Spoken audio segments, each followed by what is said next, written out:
Alhamdulillahilladzi hadana Allah. Allahumma salli wa sallim ala sayyidil anbiya'i wal mursalin wa ala alihi wa sahbihi ajma'in. Rabbi shrah li sadri wa yassir li amri wa hlul 'uqdatam min lisani yafqahu qawli wa ba'd. Al-Fatihah. Bismillahirrahmanirrahim. Alhamdulillahirabbil alamin. Ar-Rahmanir Rahim. Maliki yaumiddin. Iyyaka na'budu wa iyyaka nasta'in. Ihdinas siratal mustaqim. Siratal ladzina an'amta 'alaihim ghairil maghdubi 'alaihim waladdallin. Amin. Amin ya rabbal alamin. Alhamdulillah. Salam Aidilfitri dan juga salam Syawal yang mubarak, yang mulia. Alhamdulillah, pada pagi ini kita menyambung bicara dalam fiqh sirah dan terus lagi membicara tentang perang Tabuk, ya. Perang Tabuk yang berlaku pada tahun ke-9 Hijrah, ya. Baik, kembali ke Madinah setelah 20 hari berada di Tabuk atau lebih kurang sebulan, ada juga disebut berkenaan dengan Nabi berada di Tabuk selama sebulan, yang mana musuh ataupun tentera-tentera Rom yang berazam untuk menghancurkan Madinah, kononnya setelah mendapat berita bahawa Madinah telah berjaya mendapatkan Mekah dan berjaya melebarkan sayapnya, ya, keluar dari Madinah itu sahaja, maka tentera-tentera Rom bercadang untuk kembali ke bercadang untuk menyerang Madinah, ya. Tambah pula tentera-tentera muslimin pada awal tahun ke-8 Hijrah yang lalu telah membuat serangan ke Mu'tah, yang saya cerita tentang Mu'tah, kan. Jadi selain pada Mu'tah, masih lagi dalam kisah Rom ini, dia ada 3 siri semuanya. Mula dengan Mu'tah pada awal tahun 8 Hijrah, kemudian disusuli dengan Tabuk pada awal 9 Hijrah, dan pada era Abu Bakar As-Siddiq radhiyallahu anhu sekali lagi bertembung dengan Rom ini, di mana? Di Yarmouk. Yarmouk, ya. Jadi ini antara tempat yang patut tuan-tuan dan puan-puan muslimin sekalian lawati, ya, sekiranya ada peluang dalam ekspedisi umrah dan sebagainya lah, ya. Jadi Yarmouk ini pada zaman Abu Bakar As-Siddiq radhiyallahu anhu. Siapa panglima muslimin? Tak lain tak bukan Khalid ibn Walid, ya. Dalam perang 6 hari di Yarmouk yang cukup menggetarkan. Kerana apa? Kerana Hercules ataupun disebut Heraklius, macam-macam lah, orang yang sama. Bahasa Arab sebut Herakal, Hercules, dan juga Heraklius. 3 nama ni, kan. Ini adalah Kaisar Rom pada era tersebut, yang mana dia bukan saja terlepas Baitul Maqdis, dia juga terlepas kawasan Yarmouk itu, kawasan Bukit Golan dan sebagainya tu. Namun sekarang ini semuanya dah berada di tangan Israel. Bukit Golan dalam perang 6 hari 1967 juga, dan juga Baitul Maqdis itu pun sekarang masih berada di tangan Israel. Kita doakan semoga segeralah tercapai kepada kita semula, ya. Jadi ini adalah siri-siri pertembungan antara Islam dan Rom, ya. Manakala di sebelah selatan ini pula pertembungan dengan Parsi, dengan Parsi, yang mana Iran tu Parsi lah, kan, Selat Hormuz dan sebagainya itu kawasan Parsi. Ini settle pada zaman siapa? Pada zaman Sayyidina Umar ibn Khattab radhiyallahu anhu. Dan 500 tahun kemudian barulah Konstantinopel, pusat Rom itu sendiri, jatuh ke tangan muslimin, yang kita kenali sekarang ini sebagai Istanbul ataupun Turki itu. Itu adalah kita kata rentetan sejarah muslimin, pertembungan dengan 2 kuasa besar itu, iaitu antara Rom dan juga Parsi, ya. Baik. Sekarang apabila tentera ini balik, itu kita dah pergi ke zaman siapa? Zaman Muhammad Al-Fatih dah, kan? Jadi kita balik semula ke zaman Rasulullah SAW ini, iaitu Tabuk. Kenapa Tabuk berlaku? Sebab Rom rasa tak puas hati. Macam mana negara kecil ataupun kuasa kecil seperti Madinah ini boleh mencabar Rom sedemikian rupa, ya. Walaupun dalam perang Mu'tah itu tak ada yang menang sebenarnya, ya, tak ada yang menang. Tentera Muslimin pun tak menang, tentera Rom pun tak menang, ya. Tetapi Muslimin memenangi satu kemenangan moral yang cukup besar. Kenapa? Sebab bayangkan, ya, orang kecil boleh menumpaskan seorang heavyweight, kan? Jadi walaupun heavyweight itu taklah kalah, ya, tapi sakitlah juga, kan. Makna orang akan kata, siapa yang si kecil tadi, ya, yang dapat menewas ataupun menggugat kuasa heavyweight besar ni, kan. Itulah yang orang mula memperkatakan, dan ini menyebabkan Rom tak puas hati, ya. Sebab itu dalam politik ini sebenarnya dan juga politik serta kuasa lah, ya, dan peperangan ini, satu perancangan perhatian dalam masa singkat itu menentukan siapa kita, siapa seseorang ahli politik ataupun ahli kuasa. Sebab itu jangan silap langkah sebenarnya. Jangan ingat macam Rom itu, bagi dia lanyak, kan. Ya, ceritanya ketika tentera Muslimin melancarkan serangan kepada Mu'tah itu, di kota Mu'tah itu, lancar serangan ke atas kebiadaban Syurahbil, ya, Syurahbil asalnya. Ini yang telah membunuh utusan Rasulullah sallallahu alaihi wasallam, yang nak ajar Syurahbil ni je. Tapi dan masa Nabi sallallahu alaihi wasallam hantar tentera 3,000 tentera, pun Rasulullah dan Muslimin dah tahu bahawa Syurahbil itu mempunyai bala tentera yang cukup besar, yang 100,000 tentera pada masa itu, ya. Dah cukup besar. Tapi tiba-tiba Allah Subhanahu Wa Taala nak memberikan kemenangan berganda kepada Muslimin ni tadi. Pada masa itulah Herakl ataupun Hercules ni tadi turun dari Rom, ya, untuk melawat Baitul Maqdis. Jadi dia bawa tentera yang 100,000 juga jumlahnya. Dan bila sampai di kota Mu'tah pada masa itu, dia jadi macam bongkak apabila mendengar berita, Allah, tentera Muslimin 3,000 je datang nak cabar kita. Lanyaklah, kan. Mungkin hari itu juga akan kalah 3,000 tentera tu, tapi tidak begitu terjadinya. Berhari-hari, ya, sehingga kan 3 panglima Muslimin tewas. Tentera Muslimin tak kalah, tidak juga mengaku kalah, ya. Tapi masing-masing berundur daripada medan peperangan itu. Masing-masing berundur dari medan peperangan. Dan medan peperangan itulah yang akhirnya diperkatakan oleh masyarakat kuasa dunia pada masa itu, siapa yang berani lawan Rom ni, kan? Lepas tu tak kalah tak menang pula, boleh tahan, kan? Siapa? Jadi ini yang menyebabkan tentera kekuasaan Rom pada masa itu marah dan cuba mencabar Madinah dan menghantar bala tentera ke arah semenanjung tanah Arab secara terbuka. Tapi sekali lagi dia dapat malu, ya. Dahlah masa Mu'tah tu tahun lepas dia dah malu, kan.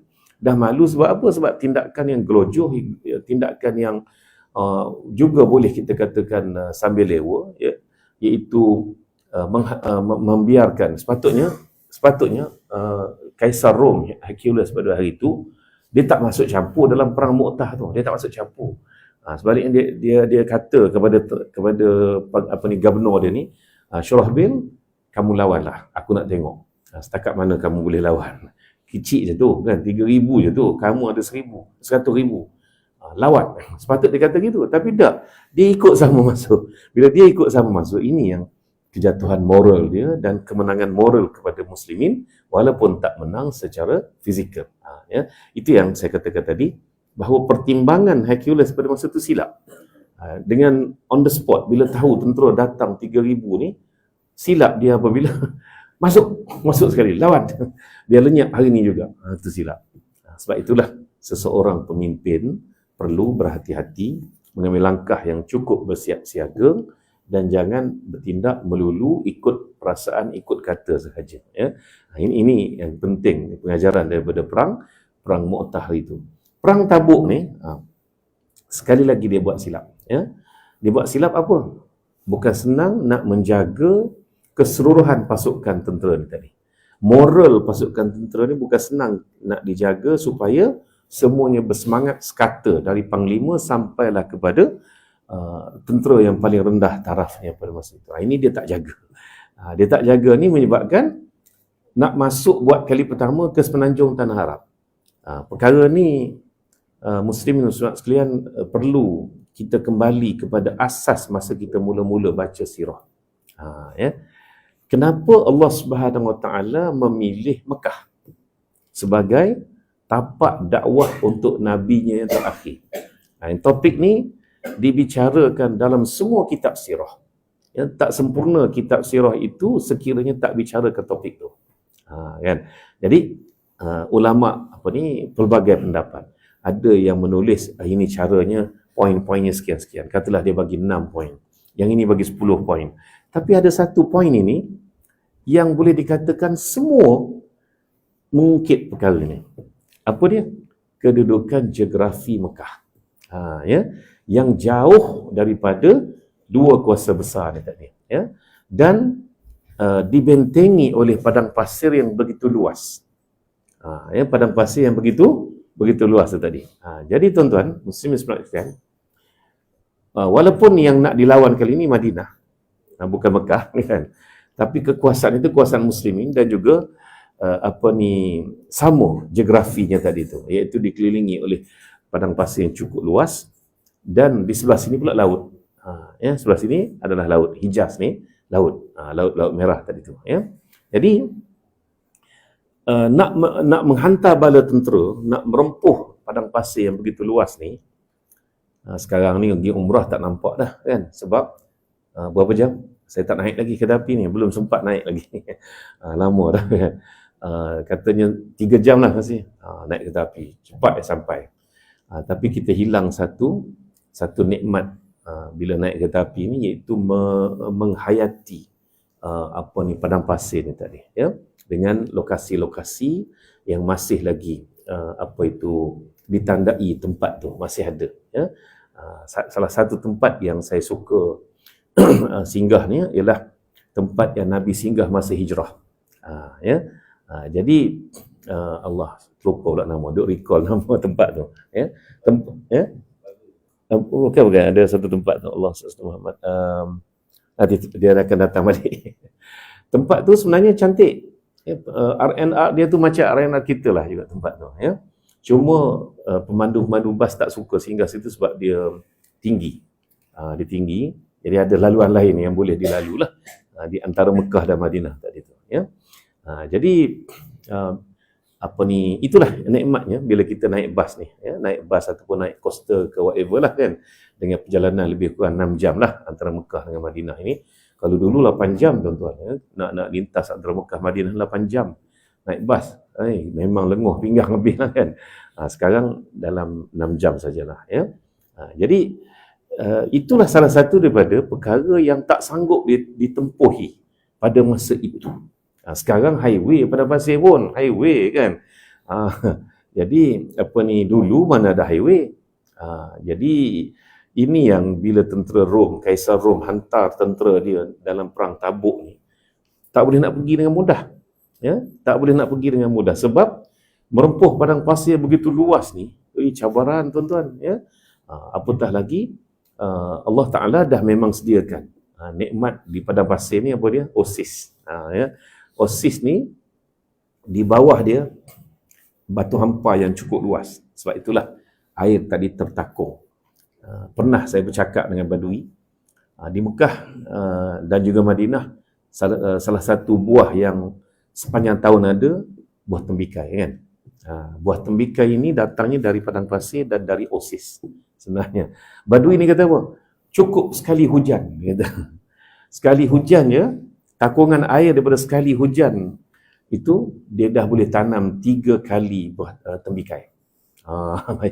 Maknanya setiap tahun tu, sepanjang tahun tu ada je, sebab memang sesuai air tu dengan kepanasan itu dengan air tu tadi. Itulah tembikai yang ada di Mekah dan Madinah, tak putus-putus tu kan. Tapi kalau Rom tak dibuat kali pertama nak menjelajah ke padang pasir ni, dia tahu ke peta di mana oasis tempat nak berteduh, nak ambil air? Tak tahu. Ini silap dia.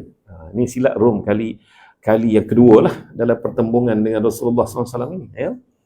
Dan tindakannya apa? Tindakannya paling memalukan. Sepatutnya tak hantar tentera kalau tahu nak jadi gitu, tak hantar sepatutnya. Apa dia?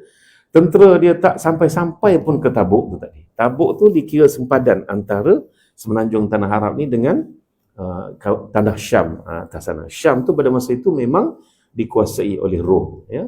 Boleh dikatakan agama Kristian lah pada masa itu, ya. Agama Kristian. Syam tu termasuk Palestin dan juga Baitul Maqdis sekali. Jadi nak turun ke semenanjung Tanah Arab ni, dia punya sempadan dia adalah apa? Adalah Tabuk tu tadi. Tak sampai. Sebab tentera tak nak pergi. Ini yang jatuh moral dia. Memang jatuh habis-habisan, ya. Dahlah di Mu'tah hari itu 200,000 tentera lawan 3,000 tak boleh menang. Tahun ni, maknanya setahun kemudian, tentera tak nak pergi pula. Tuan-tuan. Kan? Nampak bahawa sebenarnya kemenangan itu bukan semata-mata fizikal. Kemenangan itu juga dalam bentuk kemenangan moral dan juga kemenangan jiwa ni tadi dalam kalangan manusia lah, ya, manusia keseluruhan. Jadi tuan-tuan, beradalah Nabi sallallahu alaihi wasallam di Tabuk itu sekitar 20 hari ke sebulan begitu, ya.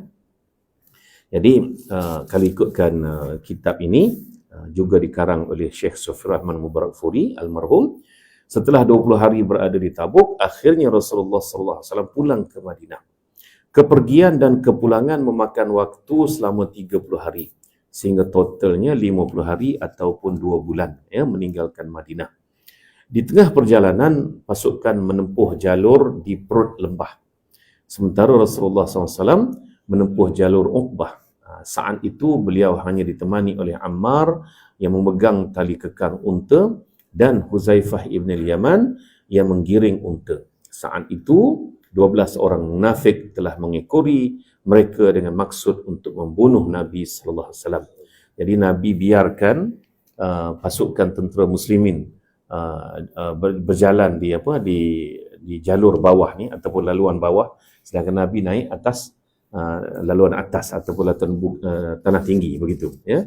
Sebab apa? Sebab Nabi SAW sudah menjangkakan akan ada sabotaj daripada orang-orang munafik, yang mana pada masa itu sebenarnya umat Islam ini sudah diajar untuk mengenali munafikun itu, tetapi tidak menuding dan juga menuduh kepada sesiapa pun munafik.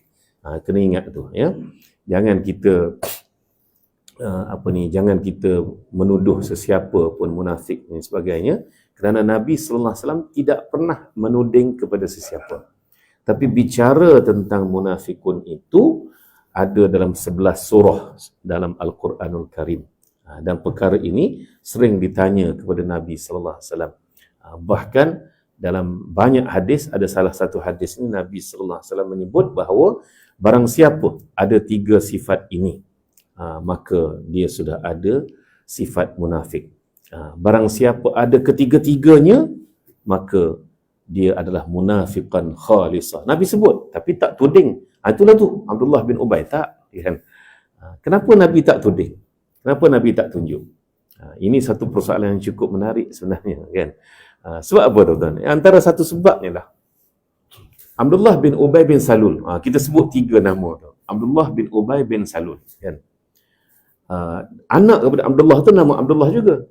Abdullah bin Ubay bin Salul, ya. Abdullah bin Ubay, sahabat Nabi SAW. Jangan main. Sahabat Nabi. Ayah kepada Abdullah bin Ubay, itu Ubay bin Salul, juga sahabat Nabi. Kat tengah tu je, ada seorang bermasalah. Bahkan satu keluarga Ubay bin Salul ini, ya, adalah keluarga soleh. Seorang tu je bermasalah. Sebab tu Nabi tak akan menuding dengan begitu mudah, ya. Bahkan Nabi tak pernah tuding sebenarnya. Tak pernah tuding. Bahkan apa sahaja kata-kata Abdullah bin Ubay ni, seakan-akan Nabi buat tak dengar. Tuan-tuan, Nabi buat tak dengar, bayangkan, ya. Berlawan mulut pun tidak, apa pun tidak, kan. Tapi dialah yang sembang derahnya, kan. Jadi sebab itu jangan kita nak melebih-lebih pula dalam bertindak ni, sikit-sikit tuding ke orang munafik dan sebagainya, kan. Jadi itu yang pertamalah. Yang keduanya, Nabi suruh kita fikir. Dan kita bendung dan kita dakwah. Kalau betul orang tu munafik, ya, tindakan-tindakan tadi, dakwah. Dan suruh kita berlindung, suruh kita pula jangan berdepan dengan orang-orang yang macam ni, ya. Maksudnya bukan istilah berdepan yang saya maksudkan ini, ya. Maksudnya jangan mengekorilah. Begitu ya. Berdepan untuk berdakwah dengan dia itu perlulah, itu tindakannya. Itu saya masukkan tadi. Jadi ini yang menyebabkan tidak pernah ada satu pun tindakan hukuman kepada orang-orang munafik ini sepanjang hayat Rasulullah SAW. Sehingga kan Zulkhuwaisirah, ya, bukan Abdullah bin Ubay seorang dah. Zulkhuwaisirah pun pernah berdepan dengan Nabi sallallahu alaihi wasallam secara kontradiknya, secara memang kontra habis-habisan. Dia suruh Nabi berlaku adil, kata dia, kan. Lepas tu dia belah, dia tinggal, kan. Jadi Nabi SAW pada masa tu terpaksa bangun mengherdik kepada Zulkhuwaisirah, mengatakan, kalau aku tak adil, siapakah lebih hati pada aku? Kan? Dia tak ada, dia belah dah, dia lari dah. Dia hanya melontarkan sahaja untuk memalukan Rasulullah SAW. Lepas tu dia lari. Dia tak sempat dengar penjelasan itu. Ya? Ini perangai munafik sebenarnya. Dia hanya melontar peluru tanpa sempat orang balah dengan hujah-hujah dan sebagainya. Baik. Jadi tuan-tuan, bagaimana Rasulullah tahu? Sebab riak-riaknya tu Nabi dah kesan sebenarnya. Ya? Apatah lagi dalam persiapan untuk pergi ke Tabuk ini memang memakan belanja yang cukup besar. Jadi sebab itu antara yang orang-orang munafik ini marah sebenarnya adalah ini dia, mencabar sehingga mereka tak dapat nak berselindung, ya. Maknanya kalau tak bagi sumbangan kepada perang Tabuk ini, sama ada sumbangan tenaga ataupun sumbangan kewangan dan sebagainya, maka nampak sangatlah orang ni adalah orang yang memang bukan muslimin sebenarnya. Jadi itu yang dia marah juga tu sebenarnya. Dan dia ada dalam peperangan. Sebab tu kalau kita fikirkan, buat apa dia orang pergi? Kan? Pergi bukan nak berperang pun. Pergi pun sebenarnya memang nak nak menangguk di air keruh dan sebagainya. Kalaulah menang, dapatlah rampasan perang, ya, maka dapatlah juga bahagian untuk dia. Tapi bila tak menang, modal dah habis banyak macam ni, maka balik tu dia pun membuat persiapan untuk membunuh Rasulullah sallallahu alaihi wasallam, ya. Sampai nak bunuh Rasulullah tu. Sebab itulah Rasulullah pun biarlah tentera yang ribuan ini tadi lalu ikut jalan bawah. Nabi naik jalan atas. Nabi naik jalan atas pula dengan siapa saja, ya, yang dikenali sebagai jalan Uqbah, dia kata, ya. Ditemani oleh Ammar bin Yasir dan juga Huzaifah al-Yamani radhiyallahu anhuma. Dua orang ni saja yang mengiringi Rasulullah SAW. Saat itu 12 orang munafik telah mengikuti mereka dengan maksud untuk membunuh Nabi SAW. Mereka sudah berada di dekat Rasulullah dengan mengenakan penutup muka. Ya? Bayangkan kalau kita tak baca sirah, kita tak jumpa kisah-kisah macam ni, kan. Maknanya Rasulullah pun berdepan dengan pembunuh assassins, ya, kan. Yang 12 orang ni yang menutup muka, ninja semua ni, kan. Jadi ninja belaka ni, ya, menyerang Rasulullah SAW.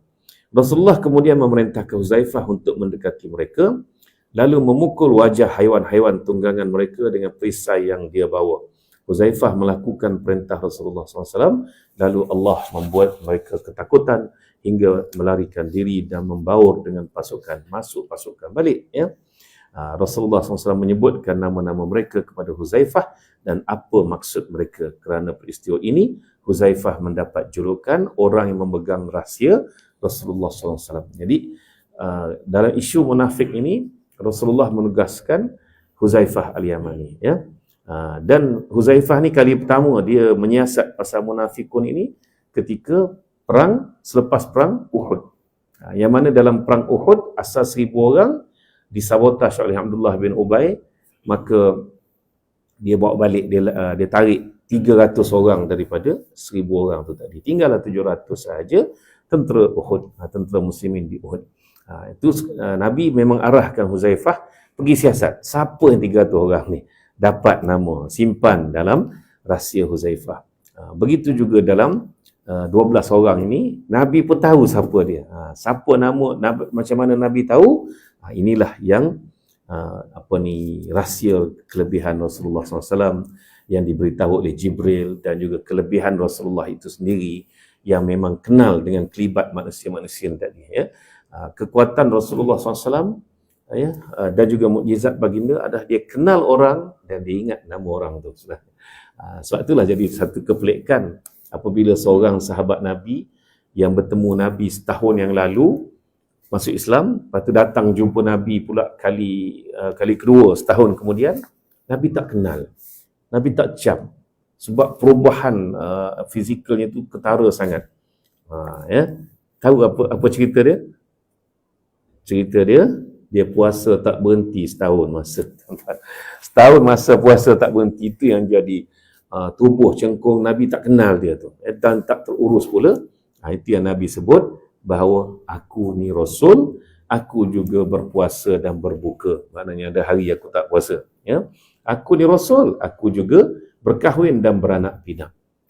Ya, jadi berpuasalah mengikut kadar yang kamu mampu sahaja. Jangan paksa diri. Aku ni Rasul, aku juga tidur dan aku juga berqiyamul lail. Ya, itu yang keluar hadis tu. Sebab apa hadis tu kita kena faham. Ini penting kita fiqh sirah ni, ya. Kita kena faham daripada setiap sirah, setiap hadis, setiap kata-kata Rasulullah SAW itu apa sebenarnya nak gambarkan sikap Rasulullah ni.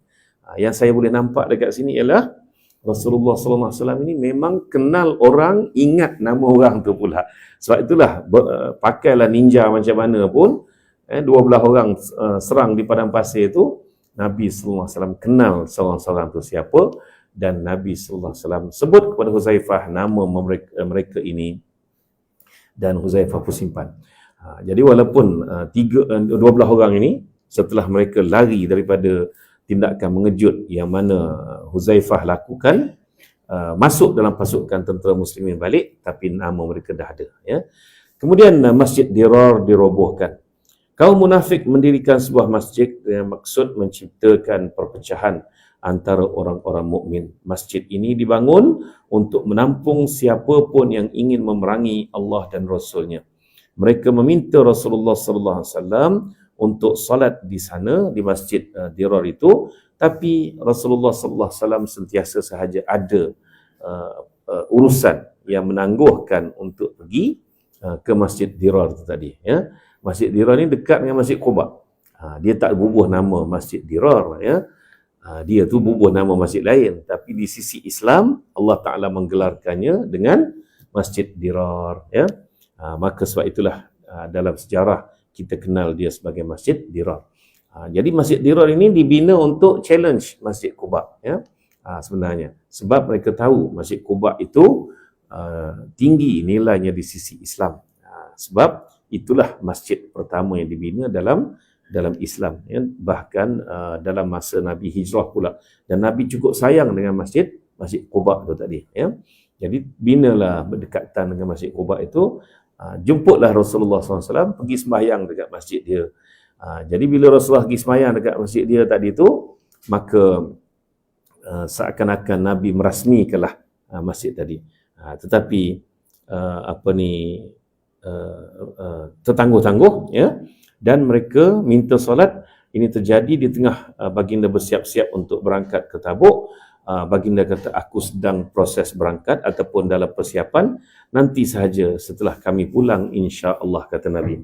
Dan saat baginda pulang dan singgah di Zi Awan, nama tempat itu, di mana jarak antara baginda dengan Madinah hanya bersisa 1 hari perjalanan, Jibril alaihissalam turun memberitahu hal masjid tersebut yang mana tidak diredai oleh Allah Subhanahu Wa Taala. Maka Rasulullah SAW pun akhirnya mengirim utusan untuk membakar dan merobohkan masjid tadi. Ya. Masjid ini dibina dengan modal oleh orang-orang Yahudi dan disokong pula oleh orang-orang munafikun itu tadi. Ya. Jadi bukan pergi rasmi, pergi bakar. Itu dia. Ini pun berlaku pada tahun 9 Hijrah. Sambutan penduduk Madinah atas kedatangan Rasulullah SAW. Ya. Terdapat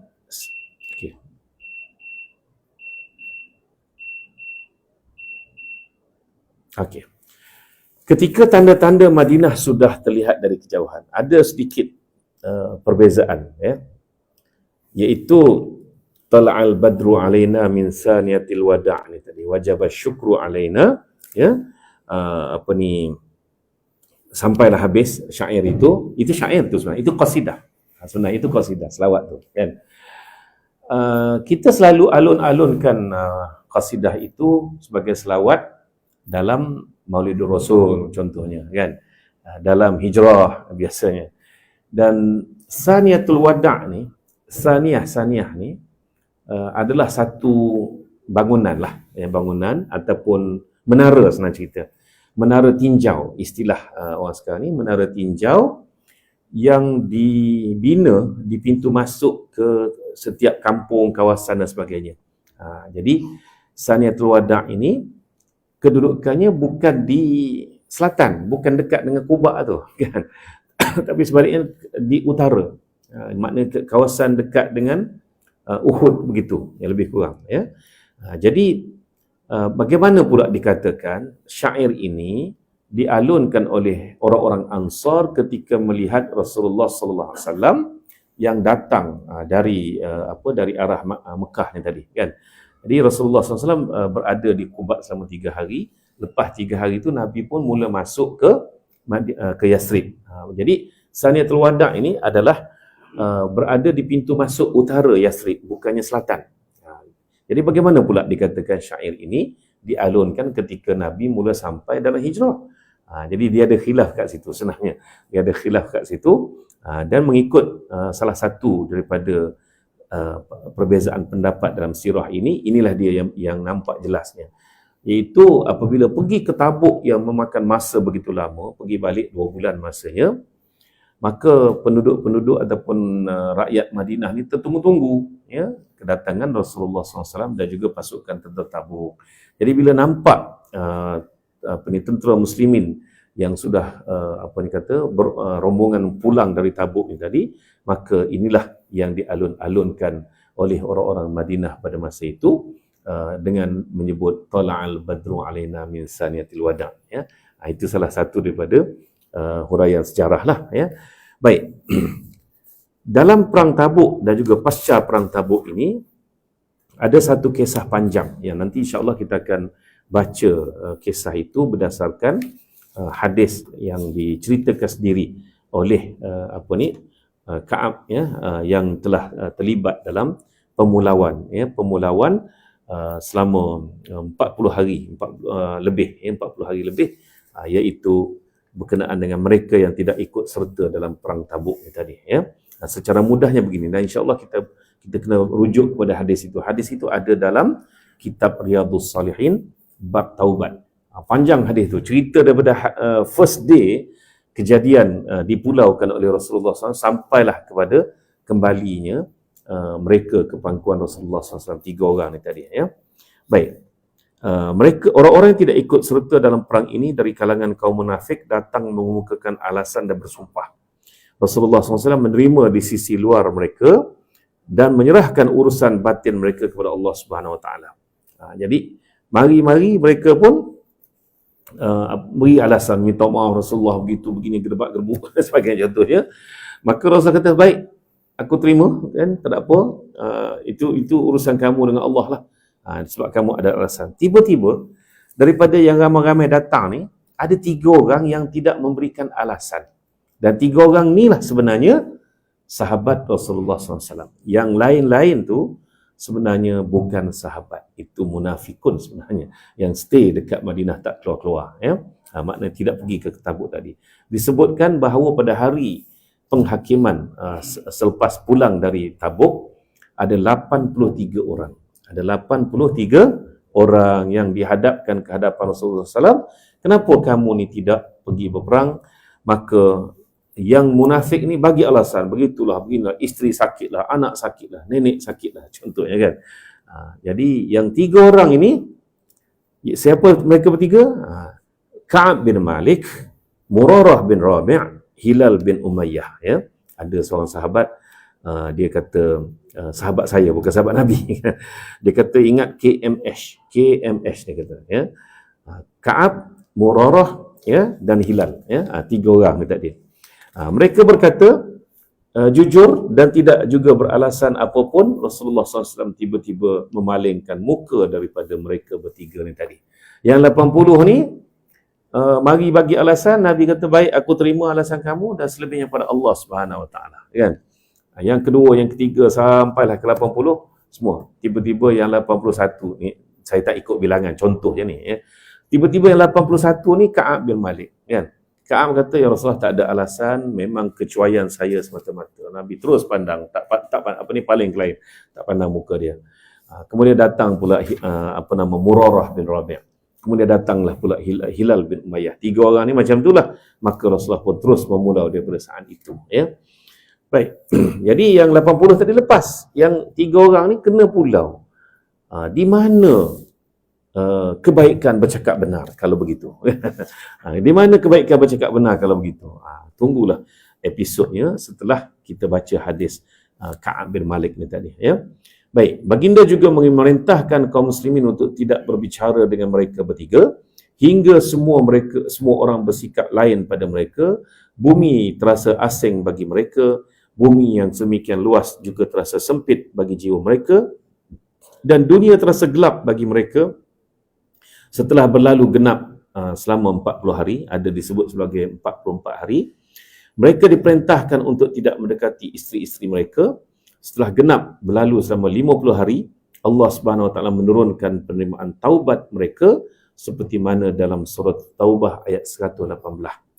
Jadi nak sampai ke surat Taubah ayat 118 ini, selama ada kata 50 hari, ada kata selama 40 hari lebih, ada kata 44 dan sebagainya, ya. Dan apa ayat ini? Sebab itulah ayat dinamakan ayat itu, surah itu surah Taubah. Sebab pertama, surah itu memang keras, ya. Memang keras sampai tak ada bismillah dalam surah itu, ya. Yang keduanya ialah ayat-ayat tentang taubat dan sebagainya adalah di dalam surah Taubah ini. Jadi dalam surah Taubah ayat 118 ini, Allah Ta'ala berfirman, maksudnya apa? Dan terhadap 3 orang yang ditangguhkan penerimaan taubat mereka hingga apabila bumi telah menjadi sempit bagi mereka, padahal bumi itu luas dan jiwa mereka pun telah sempit pula terasa oleh mereka, serta mereka telah mengetahui bahawa tidak ada tempat untuk lari dari seksa Allah Subhanahu Wa Ta'ala melainkan kepadanya sahaja. Kemudian Allah menerima taubat mereka agar mereka tetap dalam taubatnya. Sesungguhnya Allah lah yang maha menerima taubat lagi maha penyayang.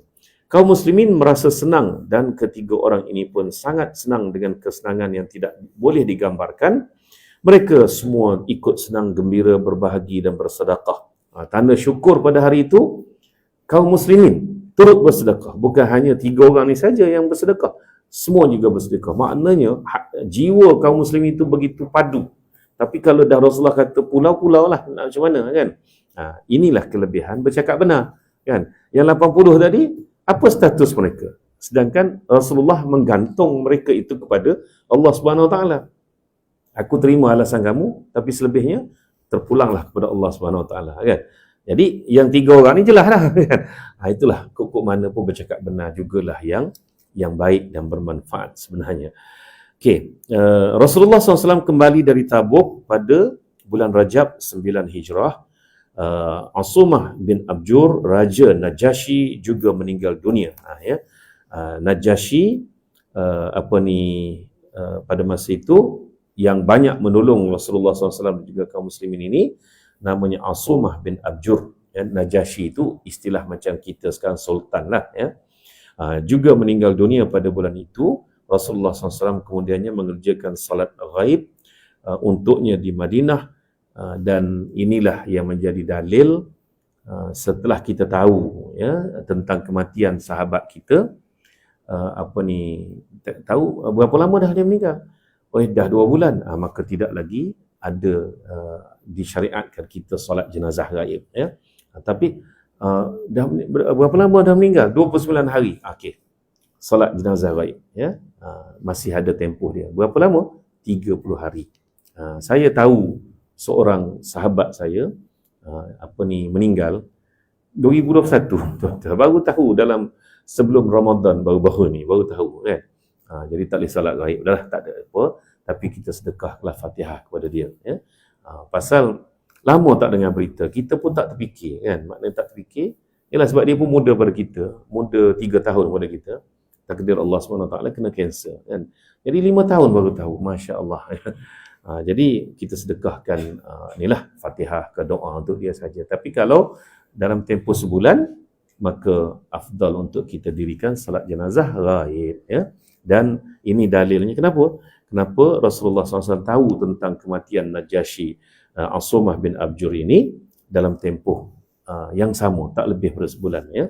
Dan begitulah juga beberapa kejadian yang lain dikumpulkan bersama, nampak bahawa paling lewat Rasulullah salat jenazah adalah sebulan, ya. Rasulullah kemudian mengerjakan solat ghaib. Setelah itu puteri baginda Ummu Kulsum meninggal dunia pada bulan Sya'ban 9 Hijrah. Ummu Kulsum adalah isteri yang kedua Uthman bin Affan, manakala isteri yang pertama adalah Ruqayyah binti Rasulullah SAW. Sebab itulah Uthman digelar Zun Nuraini. Zun Nuraini yang memiliki dua cahaya mata. Cahaya mata siapa? Cahaya mata Rasulullah SAW. Sebab ketika Ruqayyah wafat, dia berkahwin pula dengan Ummu Kulsum. Begitulah Uthman bin Affan berhubung baik dengan Rasulullah SAW tadi sebagai menantu baginda. Baginda mensolatkan jenazahnya dan memakamkannya di Baqi'. Baginda dirundung kesedihan mendalam atas kematiannya.